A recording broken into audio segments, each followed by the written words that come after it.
All right, Jules, arguably the biggest game of the weekend, Atletico Madrid taking on Barcelona. It was supposed to be the return of Luis Suarez. We didn't see it because he cleverly went and tested positive for COVID while international duty. Never saw that one before.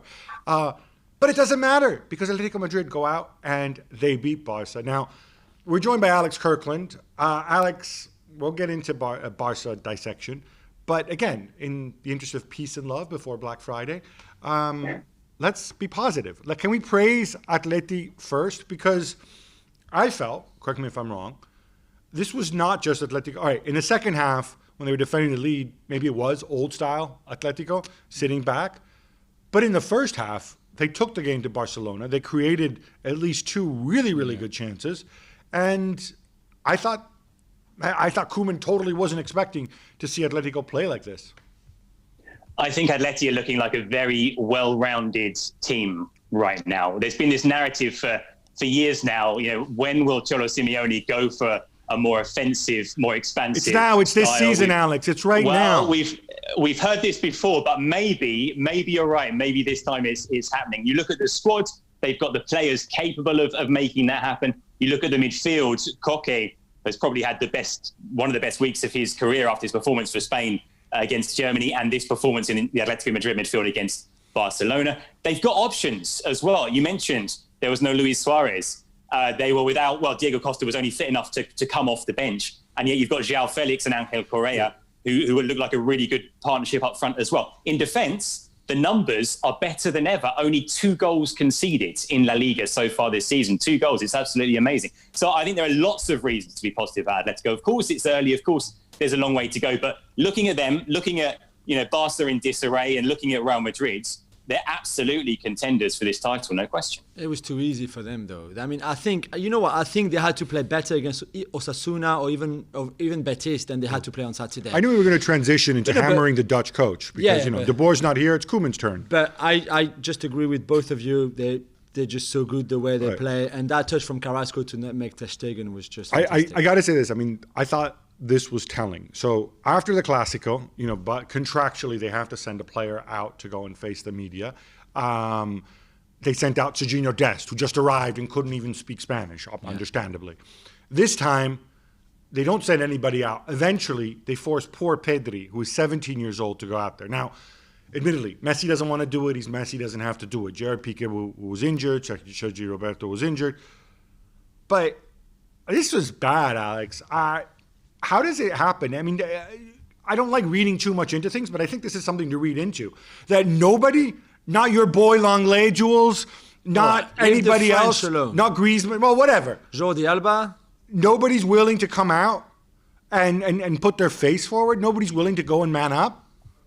No, you're right. Even without Messi and Piqué and Sergio Roberto, there should be a senior player somewhere in that matchday squad who steps up and faces the media, so it's not a 17-year-old kid. Now, Pedri is incredibly mature, looks pretty mature on and off the pitch, to be honest, but he shouldn't be put into a situation like that. I think it's desperately unfair to him. And the fact that it comes off the back of the Dest incident, which was just bizarre for everyone concerned, to the surprise of the Spanish-speaking pitch-side reporter as much as Dest himself. The things aren't right at Barca. We know a lot of the reasons why, both on and off the pitch.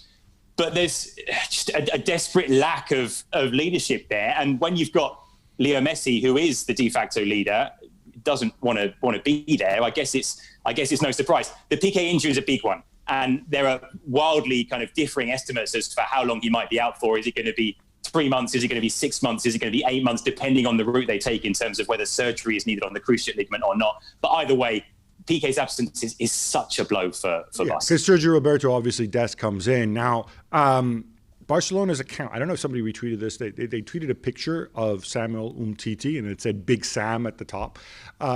Different Big Sam, obviously. Yeah. I'm assuming it's not going to be him. Roland Araujo is out. Alex, he's coming back. I mean, I still get the feeling it's going to be De Jong, or as you like to call him in Spain, De Jong, right? Yeah, I think it will be. Koeman seems to quite like Frankie De Jong as centre-back. And look, it's not a position that's new to him. He's played there. He's played there before. Yeah, he's played there before for Barcelona. He hasn't played there before for a serious, well-coached team. He's played there before. Yeah. Come on, man. Who would have put him there before anyway? You know.